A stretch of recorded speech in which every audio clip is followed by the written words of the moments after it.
देखिए, कुंभ को सियासत का औजार किसने बनाया, इस पर देखना पड़ेगा। कुंभ में हर कुंभ कोई पहली बार देश में नहीं हुआ है। हर 12 साल बाद प्रयागराज में कुंभ होता है और उसी साइकिल में देश के तमाम राज्यों में, उज्जैन में, नासिक में, हरिद्वार में कुंभ होता है। तो क्या हर सरकार निजाम करती है अपनी साधनों के तहत, और हर समय आपकी चुनौतियां बढ़ती जाती हैं। जाहिर है 2013 में जितने लोग आए थे उससे कई गुना ज़्यादा इस बार आए और बुलाए गए। कुंभ आस्था और श्रद्धा का विषय है। कुंभ कोई जाए या ना जाए, ये उसकी अपनी आंतरिक इच्छा की बात है। बहुत सारे लोग कुंभ नहा के आए, उन्होंने उसका वो किया। बहुत सारे लोग नहीं भी गए, लेकिन जो नहीं गए इसका मतलब ये नहीं कोई वो हिंदू विरोधी है, हिंदू नहीं है, ये भी कहना उचित नहीं है। बहुत सारे लोग, हमें 6 लोग यहाँ बैठे हैं, अभी आप पूछ लो कितने लोग गए, शायद एक आध कोई गया होगा। तो इसका मतलब थोड़ी हम हिंदू नहीं है, हम सारे हिंदू हैं और हिंदू हमारी आस्थाएं हैं, मान्यताएं हैं, नहीं जा पाए। तो लेकिन इस बार कुंभ का आयोजन में ये बात रखी, कुंभ में बाकायदा जिस तरह से उसका प्रचार किया गया कि ऐसा माहौल बनाया गया कि जो कुंभ न जाए तो पता नहीं उससे क्या अपराध हो जाएगा। किसी ने कहा कि जो कुंभ नहीं जाएगा, किसी कथावाचक ने, वो देशद्रोही है, वो हिंदू विरोधी है। ऐसा माहौल 144 साल बाद कथावाचक और ममता बनर्जी के तो मैं ममता बनर्जी में भी आ रहा हूँ, ममता बनर्जी में भी आ रहा हूँ। मैं पहले तो आपने कहा तो सियासत कहाँ से शुरू हुई, मैं उसकी बात कर रहा हूँ। ये आपका जो है ये क्या कहते हैं कि कुंभ मतलब ये माहौल बना, 144 साल की बात हो गई। उसके बाद फिर रिकॉर्ड आ गया कि साहब 2013 में 147 साल की बात की गई थी, उसके पहले भी। और मैंने खुद अपनी स्मृति में, हर कुंभ प्रयागराज में होता है, 144 साल बाद हो रहा है। शंकराचार्य अभिमुक्तेश्वरानंद जी ने भी इस बात को कहा कि भाई 144 साल बाद का कहीं शास्त्रों में कोई उल्लेख नहीं। अब तो तमाम धर्माचार्य इस बात को कह रहे हैं, ज्योतिषाचार्य भी कह रहे हैं कि कुंभ की बात है, अर्धकुंभ और कुंभ, ये महाकुंभ और 144 वर्ष, ये तो वैसे ही है जैसे रैली को महारैली कर दिया गया। हर चीज़ में महा लगा दीजिए तो और विशाल हो जाएगा। ठीक है, 50 करोड़ से ज़्यादा लोग आए हैं जैसा कि सरकार बता रही है आंकड़े, तो सराहनीय है। इंतजाम निश्चित रूप से, हादसे हुए, हादसे भी दुखद है।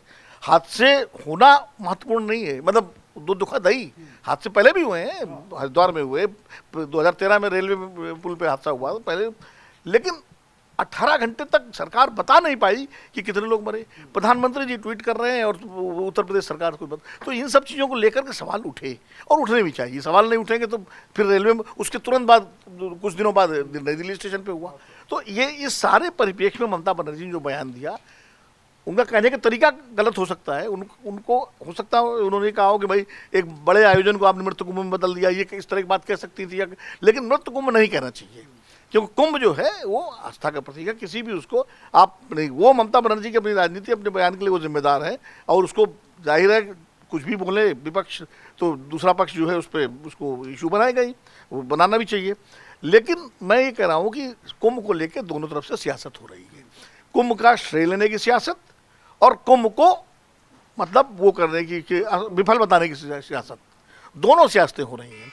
जो सत्ता पक्ष है, भारतीय जनता पार्टी है, उसके समर्थक संगठन है, वो कुंभ की सफलता का श्रेय ले रहे हैं कि साहब 52 करोड़ 55 करोड़ लोगों ने किया, इतना बड़ा वृहद इंतजाम हुआ। वहीं दूसरा जो विपक्ष है वो हादसे गिना रहा है कि साहब हादसों का रहा।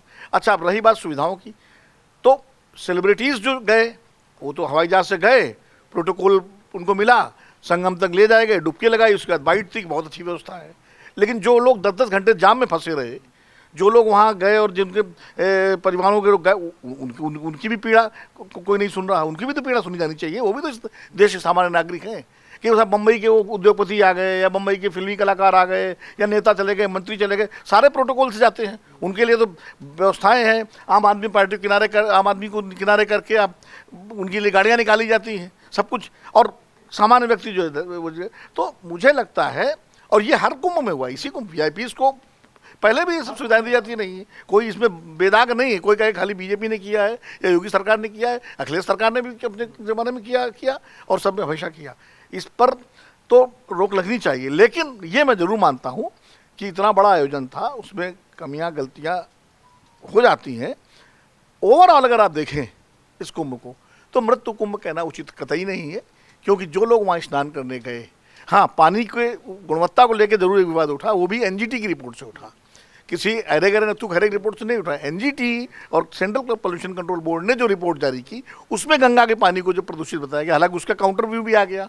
एक सोनकर साहब जो वैज्ञानिक है, बड़े पद्मश्री, मतलब काफ़ी प्रतिष्ठित वैज्ञानिक है, उन्होंने उसका काउंटर व्यू भी दिया है। तो ये विवाद के विषय हैं। अब हो गया, मुझे लगता है कि कुंभ पर सियासत दोनों तरफ से हुई है और भारत का आम जनमानस जो है उसको सियासत से मतलब नहीं है, उसको अपनी आस्था, श्रद्धा और अपनी आध्यात्मिकता से मतलब है। वो अगर गंगा स्नान करने गया है तो ना वो बीजेपी को खुश करने गया है, और जो गंगा स्नान करने नहीं गया है वो विपक्ष को खुश करने के लिए नहीं गया है। अपनी अपनी इच्छा के अनुसार लोगों ने अपने फैसले लिए हैं और उन्होंने वहाँ पर भागीदारी की है। जो हिंदू गया है वो अपनी आस्था और उससे गया है, वो कोई किसी के कहने पे नहीं गया है। और हर सरकार की जिम्मेदारी है कि जब कोई इस तरह का आयोजन हो तो वहाँ व्यवस्था की जाए, वहाँ इंतजाम अच्छे किए जाएं और कोशिश की जाए कि सियासत की बजाय ध्यान इस पर दिया जाए कि हादसे ना हो, या अगर कहीं गलती से कुछ हो भी जाए तो नुकसान कम से कम हो और उसको जल्दी से जल्दी जनता के सामने पब्लिक किया जाए।